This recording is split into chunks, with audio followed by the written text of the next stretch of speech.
Is everything okay? We saw the warning. There's been some suspicious activity. We're just being cautious. We'll keep an eye out.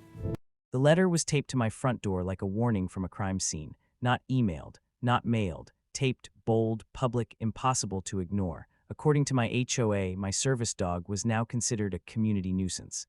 They claimed he violated breed restrictions. They claimed he made neighbors uncomfortable. They claimed I had 30 days to remove him from the property or face daily fines. But this wasn't just a dog. He was the reason I could sleep through the night. The reason I could walk into a grocery store without scanning every exit. The reason I could stand in my own driveway without feeling like I was back somewhere I never wanted to be again. And the HOA president didn't just want him gone. At the next board meeting, in front of my neighbors, he laughed. He questioned my disability. He implied I was exaggerating. He even mocked the medal I earned overseas, as if paperwork and sacrifice were the same thing. Then he said something that changed everything. If you don't like it, sue us. That was the moment this stopped being about HOA rules. Because what he didn't realize, what none of them realized, was that federal law doesn't bend to neighborhood politics. And when you challenge a disabled veteran's rights in writing, you're not just picking a petty fight. You're stepping into a battlefield you don't control. The question wasn't whether I would sue. The question was what would happen when the Justice Department found out. Before that letter showed up, life in the neighborhood had been quiet in the way most planned communities promise to be. Manicured lawns, identical mailboxes, seasonal decorations rotating like clockwork. It was the kind of place where nothing dramatic was supposed to happen. After everything I'd experienced overseas, that predictability felt like a gift. I moved there because it looked stable, structured, safe. My mornings were simple. Coffee on the porch, a slow walk around the block with my service dog at my side. He wasn't loud or aggressive. He didn't lunge at fences or bark through the night. Most days, people barely noticed him, and that was fine. He wasn't there to impress the neighbors. He was there to keep me steady. For months, everything ran smoothly. I paid my dues on time, kept my yard trimmed, followed every rule in the community handbook. If anything, I tried harder than most to stay under the radar. But HOAs don't just manage lawns, they manage perception. It started small, a neighbor who suddenly avoided eye contact, a board member lingering during our walks. A vague reminder email about pet compliance standards sent to the entire community. Nothing direct, nothing confrontational, just enough to make it clear that someone had decided my quiet routine didn't quite fit their version of order. And in neighborhoods like this, once you're noticed for the wrong reason, it doesn't take long for concern to turn into enforcement. The first official notice arrived a week later. The HOA claimed my dog violated breed restrictions listed in the guidelines. They cited a clause about aggressive classifications, even though he had never snapped or barked excessively. Attached was a photo of him walking calmly beside me, taken from a distance. Someone had been watching. I responded with documentation, service certification, veterinary records. A formal letter explaining that federal law protects service animals regardless of breed. I assumed that would end it. It didn't. 2 weeks later, a fine appeared on my account. $50 a day for noncompliance. The language was colder this time. It referenced legal escalation and removal procedures, as if my dog were a broken patio chair. Neighbors began to shift. Conversations stopped when I walked past. The HOA president started lingering near my street during evening walks, clipboard in hand. Then came the board meeting. I showed up prepared. I wasn't there to fight. I was there to clarify.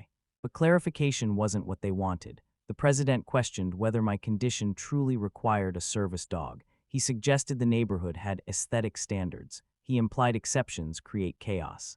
And then, in a moment that changed everything, he publicly questioned the legitimacy of my Purple Heart. Not directly, just enough sarcasm to make the room uncomfortable. The fines doubled the next morning.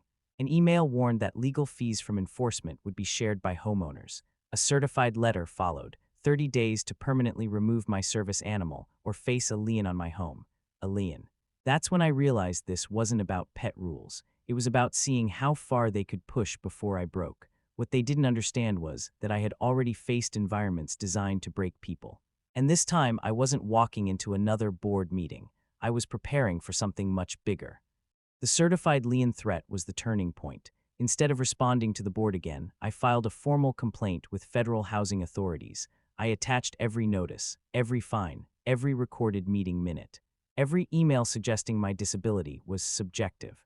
I highlighted the legal protections for service animals and the written statement daring me to pursue legal remedies. He thought that line made him untouchable. 30 days later, a federal investigator contacted the HOA. The tone shifted immediately. Daily fines disappeared. The removal procedures language vanished from the portal. A special board meeting was announced with no public agenda. Then came the letter they never expected to circulate. A formal investigation had been opened into potential violations involving discrimination and retaliation.